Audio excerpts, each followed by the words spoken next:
Hi, I'm Kate Snow, the author of Preschool Math at Home. Today I'm going to be working with Jackson, who's 5, to help demonstrate some of the activities from the book.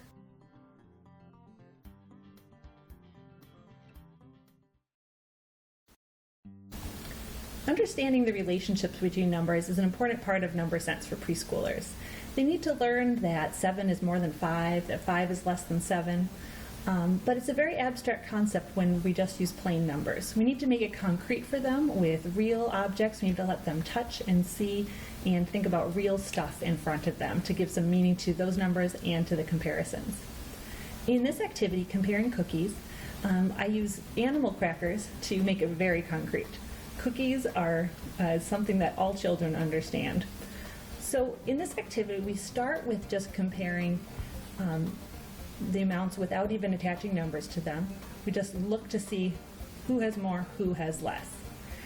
And then after a child has developed the vocabulary of talking about more and less, then you encourage your child to count, to attach the numbers to those comparisons.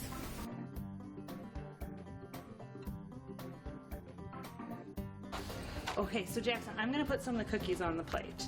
And we're not going to count them. We're just going to see which animal gets more. What's this guy's name? What's his name again? Zeus. Zeus. And who's this?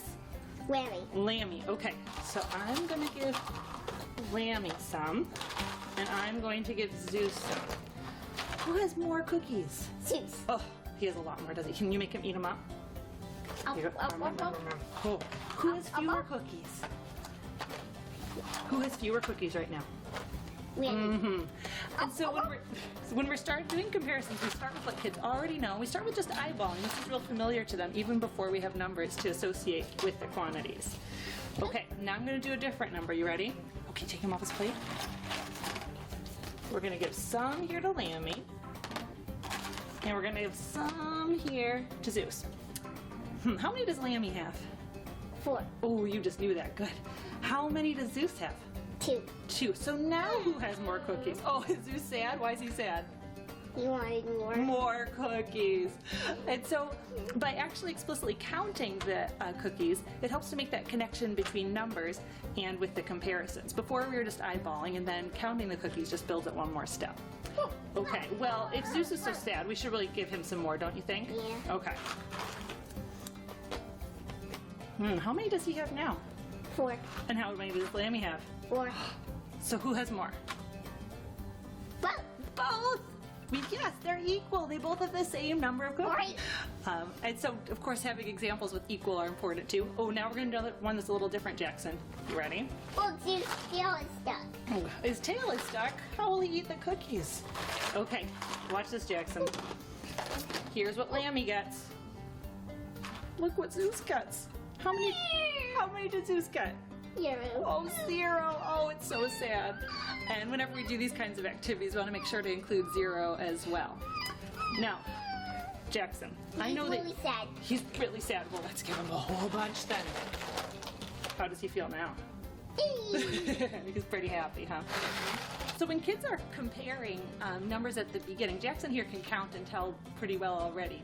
But when we're comparing numbers, we often need to start with actually directly lining up what we're comparing to see which is more, so we can really compare them 1 to 1.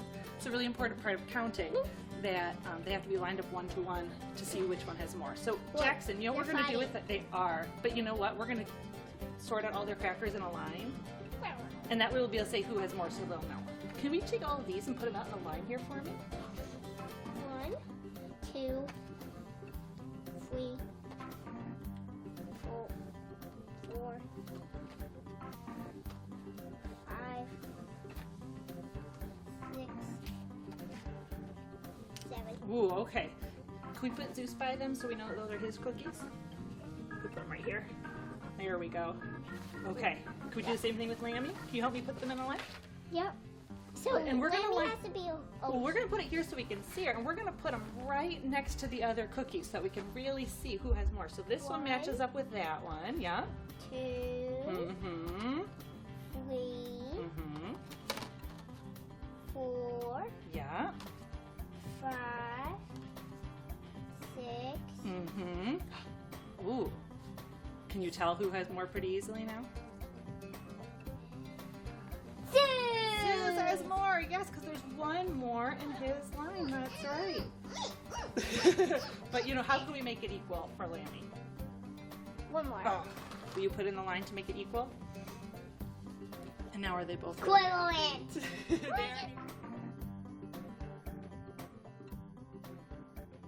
So counting is how kids begin to understand what numbers mean. But once kids have mastered counting, it's important that they begin to recognize small quantities without counting. This helps prepare them for adding and subtracting later on in kindergarten and first grade, because it makes them able to not have to count every number individually. If you're adding 9 plus 7 and you count all nine things, 7, and then 7 things, and then 16 things all together, there's a lot of opportunities to make mistakes and it's very slow and it's inefficient. And so thinking of numbers as groups, even as a preschooler, really helps kids develop this skill. So in this activity, it's called Peekaboo Fingers.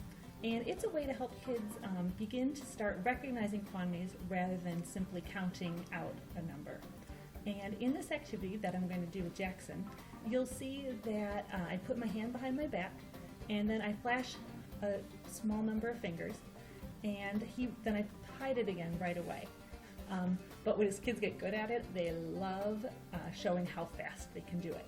You can flash your fingers like that, and they'd love you to say, "Oh, I know it was 5." And when you do this activity, make sure to bring your fingers out again after your child has named the number of fingers. Kids love being able to check their own work and to know that they were right.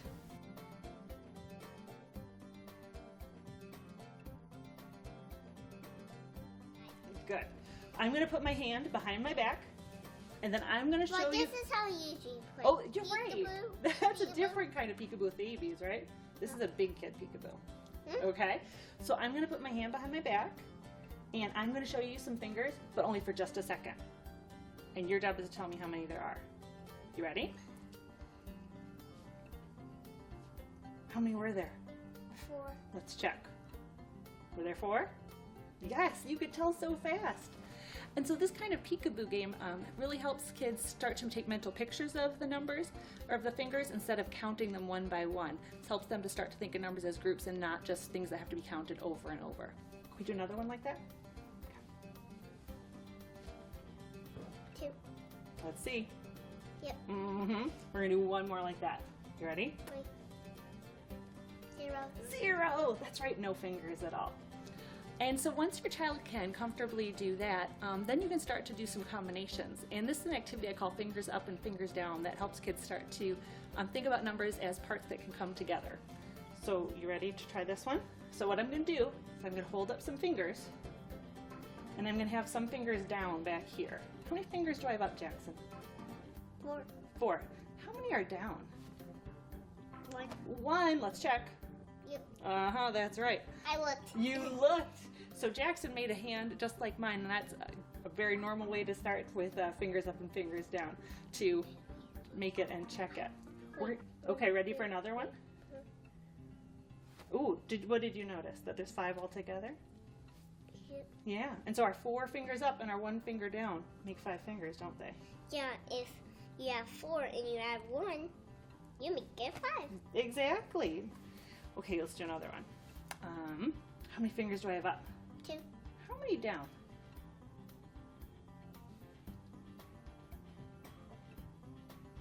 3.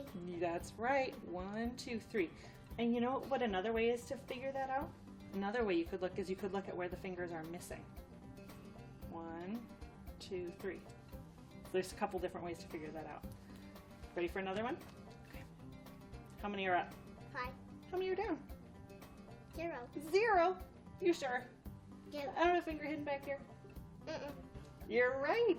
So 5 and 0 is another way to make 5. So these are just some simple ways that you can use finger games to help develop your child's number sense. And once you've done it with one hand, then of course you can also use both hands and then work on the combinations up to 10.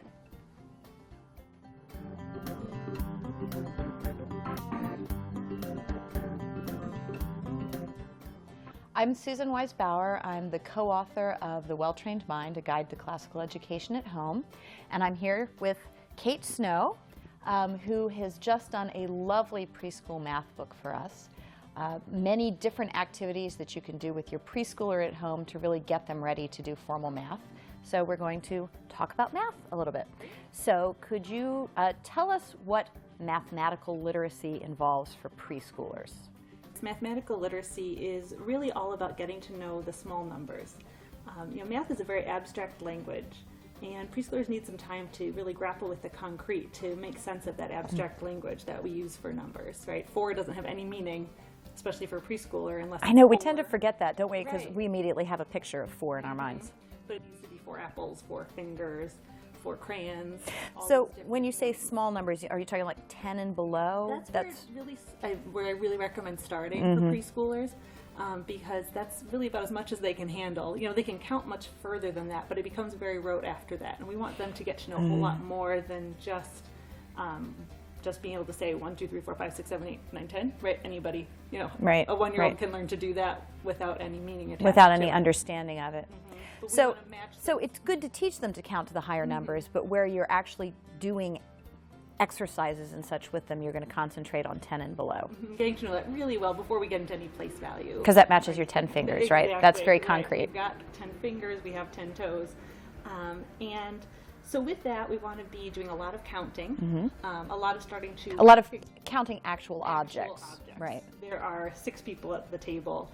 I'm holding up 3 fingers. There's 5 books we have to take back to the library, all of that kind of thing.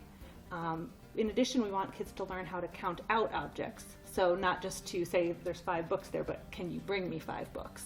Because that's a slightly Not different... just identify, but then to sort of actually create sets of 5 themselves. Right, to get to know that. And then we want them to start to understand the relationships between those numbers, to know just right off the bat eventually. We want them to know that 8 is more than 7, but they need a lot of practice with that first to even get the idea that because 8 comes further when we count it, that means it's a bigger number. So we need to make sets of 7 and sets of 8 and compare them, line them up next to each other and compare them. So that's a big part. For this age, would you recommend using a number line to show them that 8 is further on, or would you more concentrate on the physical objects? And more concentrate on the physical objects to keep it really natural, really part of just their daily lives. So We're a not number doing line can abstraction. wait until kindergarten, first grade. Right, when they're ready to deal with the numbers abstractly as opposed to with real numbers. Right, because as soon as you put the number down on a piece of paper, it's an abstraction. Right, it's learned. It's already kind of being taken out of reality and put down there. Right. And then the other part of numeracy for little ones, for preschool. Oh, now you just used a word, numeracy. yes, What I is did. numeracy? So numeracy is just really getting to know these numbers well. Really, all the things we've been talking Number about. literacy. So it's math. It's the same thing. Yes. It just sounds fancier. It does.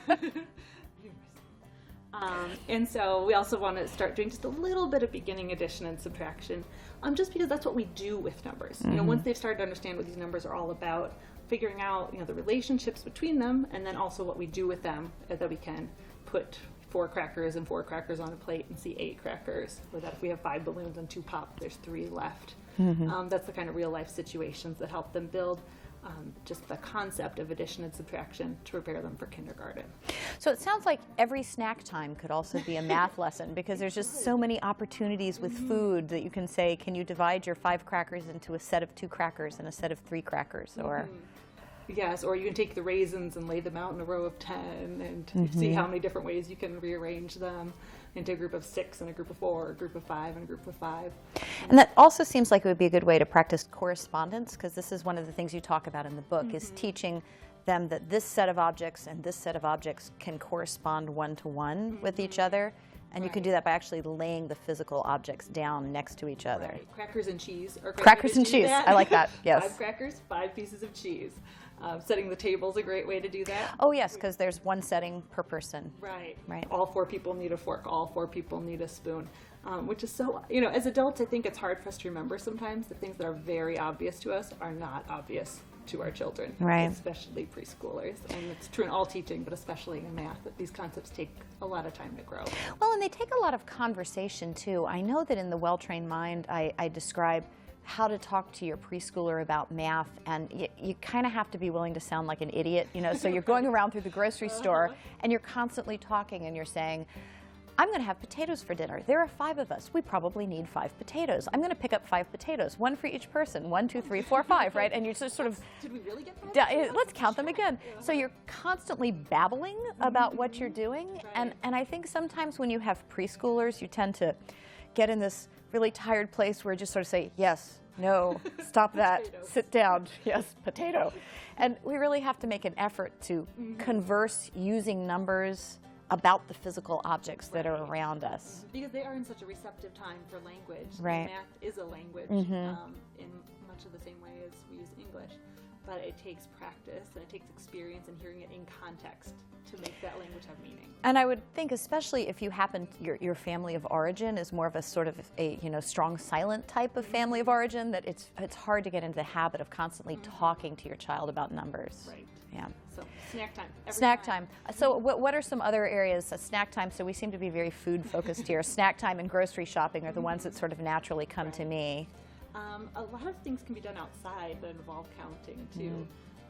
The kids love sort of, sometimes it's hard to know quite what to do with the kid at a park where you're sick of kind of doing the hide and seek or Right. But can you hop 5 times? Right, sort of using a more kinesthetic approach. Oh yeah. Exactly.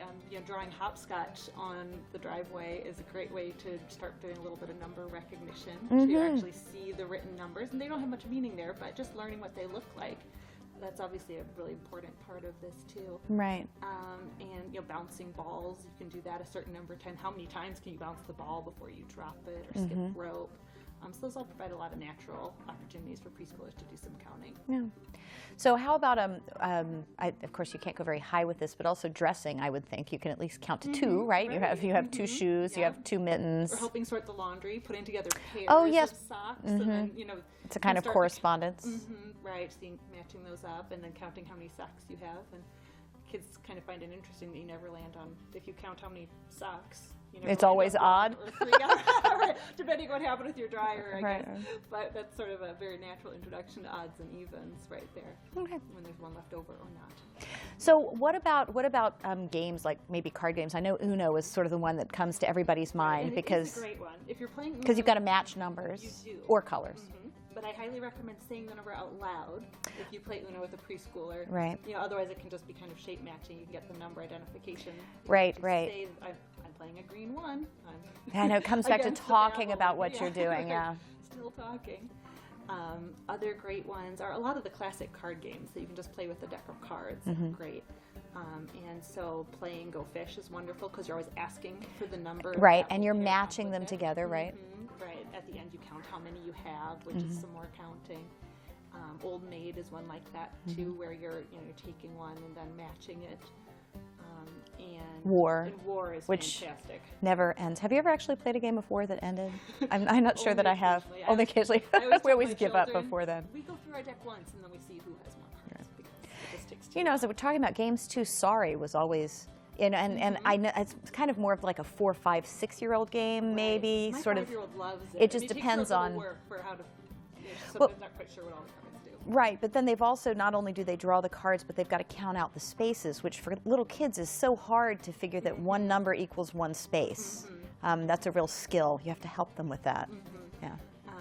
But those are all really great ones that do help develop that number sense. So we're talking about very informal ways of teaching here. What sort of formal curriculum should parents be using?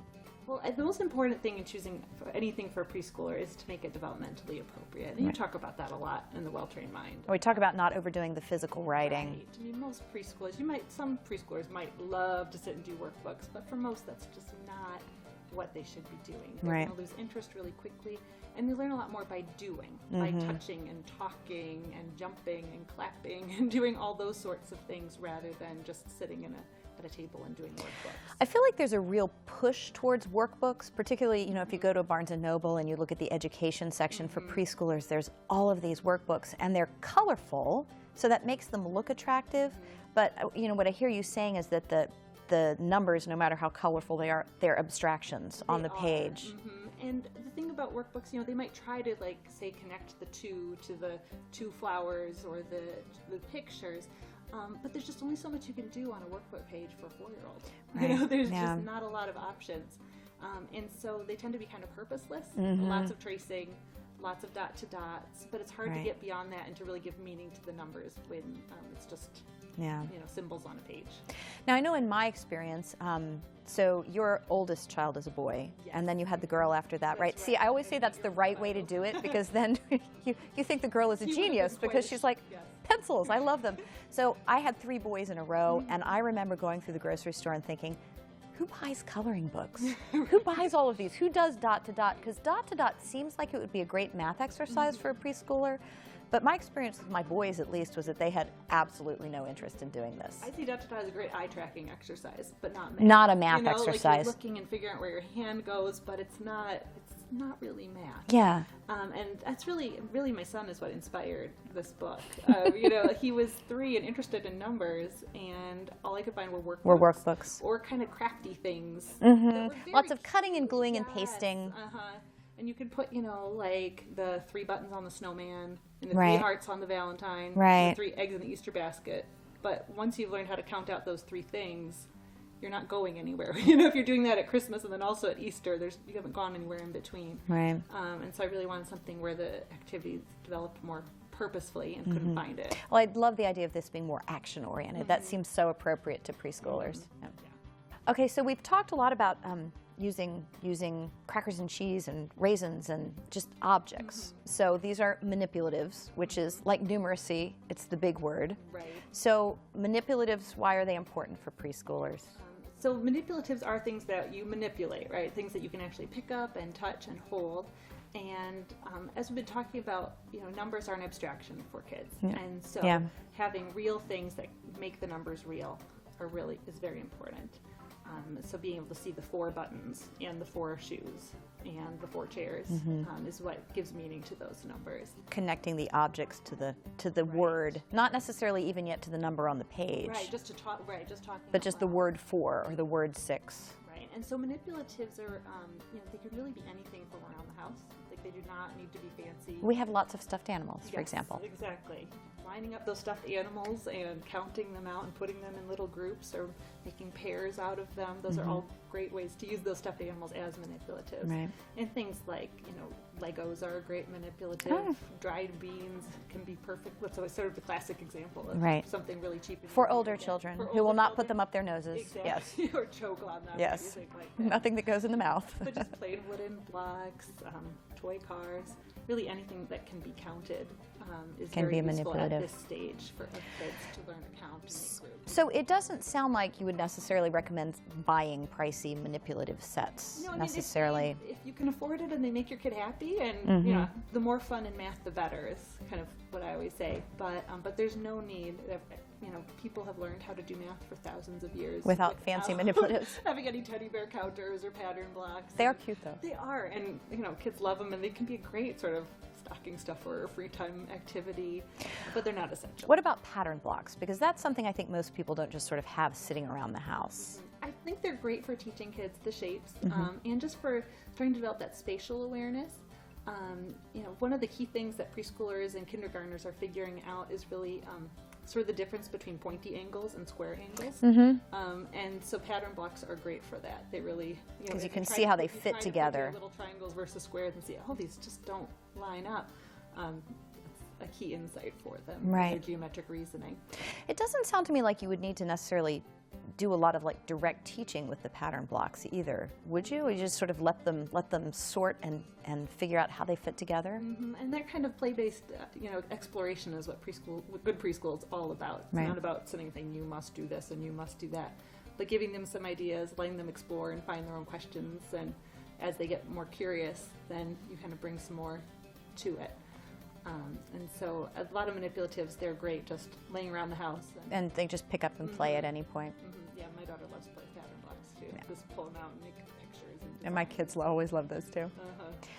So I want to talk to you briefly about something that's a little beyond preschool math, but we're doing preschool math as a way to prepare the students for kindergarten and then first grade math. And so maybe parents are already thinking about the programs that they're preparing for. So I want you to talk a little bit about the difference between procedural and conceptual math, because these are buzzwords that get thrown around a lot, and I'm not sure that the difference is necessarily clear to non-math people. Sure. So Procedural math, I usually say it's how most of us were taught. Not for everybody, but for a lot of people. And procedural math is when you are, so for me in 3rd grade, for example, I would sit at my desk and my teacher would go up to the front and say, this is how you multiply 2-digit times 2-digit numbers. You do this number times this number, you put it here. You do this times this, you put it here. You learn the procedure, You learn the procedure, process, or exactly. the set of steps you go through every single time. But there's not a lot of emphasis on why that procedure works. And so I think people do sometimes view them as magic recipes, even as adults, right? Because they never had a chance to understand why. I mean, I was a math major in college and got to my first elementary ed teaching course, and I realized I had no idea why long division worked. I never thought about it. And so that's a procedural approach, is really teaching kids the steps. With enough practice, with enough repetition, it can sink in, but it doesn't do a lot of developing number sense along the way. Right. It's hard for kids to apply procedures if they don't understand what they're doing with that procedure. And so that's where you get a lot of kind of the mistakes that don't make any sense. You can see a kid adding instead of multiplying or something because they didn't really understand what the operation was about and how it applied to the situation where they were trying to solve a word problem. Right. And so conceptual math focuses more on the concepts behind those procedures. It still develops the procedures so that children understand how to do them. Right, so it's not an either-or sort of thing. All math programs should lead to children being able to do long division Right. and multiply fractions and do all those things. But conceptual math programs pay more attention to all of the why we do it along the way. Right. Sometimes that takes a little bit longer, a little bit more time is spent on an operation, but it leads to a much deeper understanding and better retention Right. as well. That's what I often tell people, is like you can kind of just teach the procedure, but unless you spend a lot of time reviewing this procedure, it's not, you're going to be reteaching it again. Right, next it's not year gonna and the stick. year after. With concepts, it's a lot easier for kids to retrace their steps if they make a mistake, or to figure out where they went wrong Right. and figure it out. So let's just actually name some names here. So I know that Singapore Math is, for the elementary grades, is much more of a conceptual program. What others would you put in that of existing math programs? For existing math programs, I'll say Right Start Math Right Start and Math Mammoth and Beast Academy are very conceptual. And what would you see as leaning more towards the procedural side? I'd see Saxon and Abeka. Those would be Those the are the main ones. those are Horizons as well. those are normally the ones that I see people talking about. So And the thing is, you can use any curriculum in a procedural or conceptual way. It's very possible to take a conceptual program and just say, do this, do this, do this. Right. And it's also possible to take a procedural program and explore the reasons behind the algorithms. right, and there's so many great online helps now. Right. You can look So you up can look Khan Khan Academy, and right. see the explanation. I have a website where I try to explain a lot of. And what is your website? and my Tell everyone where your website is. KatesHomeschoolMath.com. And you have a subscriber list, don't you, where people can get That's tips? Right. I can send updates when I post new articles. And so I post a lot about the why behind elementary math, Right. helping parents understand the why behind the math so they can teach with confidence for their own kids. Yeah. So I'm going to ask you just to talk just a little bit about the Common Core math standards. I know that there are non-academic reasons why people may feel strongly pro or con the Common Core, but if we could just set those aside for a minute and talk about the actual standards themselves. The standards for elementary math, how do you feel about them? Do you feel that they're good standards? Where would you see them not being so good or needing improvement? I would say that the Common Core standards, in general, they lay out a trajectory, and for people in school, this is important that when kids move, that it can From grade jump to from grade, right. And if you move from a school district to a school district, that the standards There's are the consistency. Same. Before this, if you moved from Tennessee to Utah, you might be doing completely different things in second grade. And math is a sequential set of is. skills that you have to develop in a certain order. Yeah. And the Common Core standards do help teachers understand how those skills build on each other step by step. They really are very sequential in terms of how they do that. Right. They do also, though, because of the pressure put on achieving the standards, it puts a lot of pressure on schools to really push those academics lower and lower. Right. So, I think you can teach Common Core math to a kindergartner in an appropriate way, but if it's going to be assessed and when there's a lot of pressure, it can result in a lot of kindergartners doing worksheets and being pushed to do, it becomes procedural math, right? It becomes, Right. I'm just doing this to get the Because right I have answer, to. but I have no idea what I'm doing because they haven't had time to develop Right. the concepts and to really understand what's going on with these numbers. Right, and as parents, we know our kids develop in vastly different ways, right? And on their own time frames, there's Right. not much you can do about it. So a lot of preschoolers and kindergartners probably do need a little more time to master those Common Core benchmarks than they're given in the standards. For sure. Right. And of course, that's the challenge that classrooms are always going to face. But of course, if you're homeschooling, then you're in a much better position. Right. So they would be a useful guideline. But parents, even if you're thinking that your child is going to go on into school eventually, parents shouldn't push children to achieve those benchmarks at the prescribed times. Because really, I think, brain science explores this more and more. But math is really a discipline where there's a developmental progression. It builds step by step, but there are also sort of key things that need to happen in our brains to understand each step along the way. Right. And that's especially important with preschoolers to understand that they have some intuitive understandings, and we're building on those understandings. But until a child can really understand what the numbers mean, you sure shouldn't be adding the numbers together. Right. You sure shouldn't be trying to compare them. Foundations first. Exactly. Foundations first. So making sure that but it could take a while to understand that. Some children might be able to recognize a group of 4 right away, and some children might take a while. Will take to them a learn little that. bit longer. Yeah. But they need to do it before they get on to the next step. And that's, if you just do it step by step by step by step, sometimes you just need to camp out at a certain place. And not be afraid. Exactly. Don't be afraid. No fear. It's something we tell parents a lot, is not to be afraid. Right. Yeah. You can do this, pay attention to your kid. Right. And not everyone else's. right. You are a good teacher for your child if you pay attention to them. Great.